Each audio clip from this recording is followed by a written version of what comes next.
Assalamu alaikum wa rahmatullahi wa barakatuh. Alhamdulillah. In this lesson, we're going to speak about our final verb, which is a verb that is al-muda'af.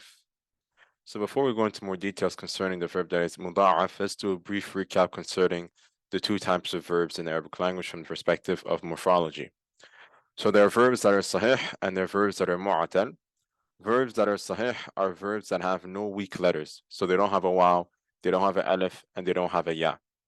While verbs that are mu'atal are verbs that have weak letters, so they have one of those weak letters. They have a ya in it, or a waw in it, or alif in it. And depending on where that weak letter is, it will be called different names. So the verb that's mu'atal will be called mithal. It's a subcategory, if you will, if the weak letter is on the fa kalima. So wada'a, the weak letter, which is a waw, is on the fa kalima, is on the first radical, the first letter, so it's called mithal. If the weak letter is on the ayn kalima, on the middle letter, if you will, the middle radical, then it's going to be called ajwaf, like qala, which has an alif in the middle of it. And if it has a weak letter on the lam kalima, on the last letter, then it's going to be called naqis, like da'a, which has an alif at the end. And if it has two weak letters inside of it, then it's going to be called lafif. It's going to be called lafif. Now the verbs that are sahih, because we covered all of these, the verbs that are sahih, we have al-muda'af, we have al-mahmuz, and we have as-salim.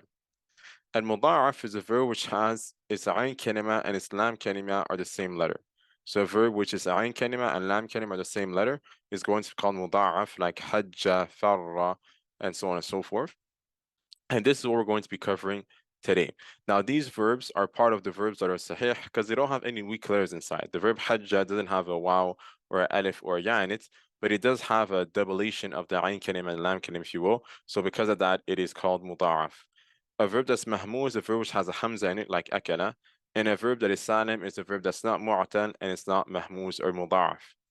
So far we're going to be covering only the mudaf. So we covered all these, the mithal, the ajwaf, and the naqis, and the lafif, we sort of covered it also. We're not going to cover the mahmuz because it's not really that important, but we are going to cover al-muda'af, and we've already covered as-salim throughout the course, yani book 1 till now.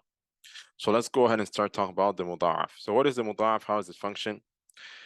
So the verb that is muda'af is a verb which is ayn kalima and lam kalima are the same letter, which are two groups. So you have group AU and you have group EA. Group AU is, for example, hajja yahujju, where the fatha changes to a dhamma, or the A vowel changes to a dhamma, yani changes to the U vowel. Then we have group EA, shamma yashammu. And we're going to see that shamma was originally shamima, and had a kasra, and that kasra changed to a fatha in the mudara.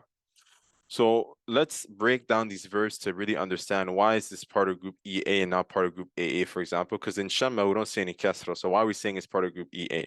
Inshallah, the next slide will clarify how this really is, happening. So the original form of the muda'af is like this. For group AU, the original form is hajaja. And for group EA, the original form is shamima. Okay?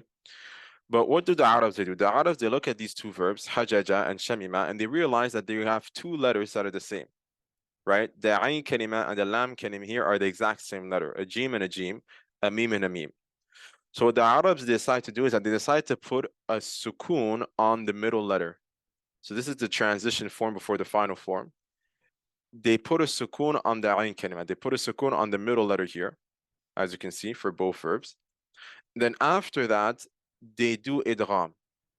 They mix the two letters together and they put a shadda on it, which is called idgham, and it becomes hajja and it becomes shamma. So originally shamma was shamima, and originally hajja was hajaja.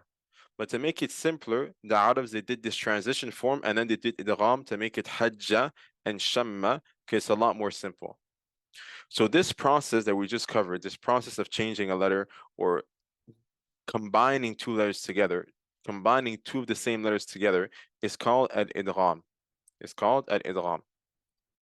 So what is al-idgham? Al-idgham that you combine a sakin letter, so a letter that has a sukoon on it, with a mutaharrik letter, so a letter that has a harak on it, so that they become one letter which is indicated by the shadda. So you have shamma, for example, right, which was a transition form, which was originally shamima. You put a sukoon on the middle letters, so you have a second letter that you combine with a mutaharrik letter in green, the ma here, so that it becomes one letter in blue, which is indicated with a shadda, right? Shamma. So that's what the shadda is there to show. It's there to show you that there's actually two letters there. Same thing here. You have hajja. You do the idgham process, it becomes hajja. And the reverse of this is called fakkun idgham. The reverse of you putting these two letters together is called fakkun idgham, which is breaking up the idgham. And we're going to cover that, inshallah, in the next lesson. We'll start talking about how the mudaf verb functions in the past tense. What I really wanted to make people understand here was that the mudaf verb has two groups, group AU and group EA. Group AU is like hajja yahujju, and group EA is like shamma yashammu. Originally, these verbs were hajaja and shamima, but then what happened is that you put them in a transition form, then you put them in the final form, and this process is called idgham, where what you're doing is that you're mixing a second letter with a mutaharrik letter that are the same, so they become one letter, which is indicated with the shadda. So that is what's going on with the mudaf verb.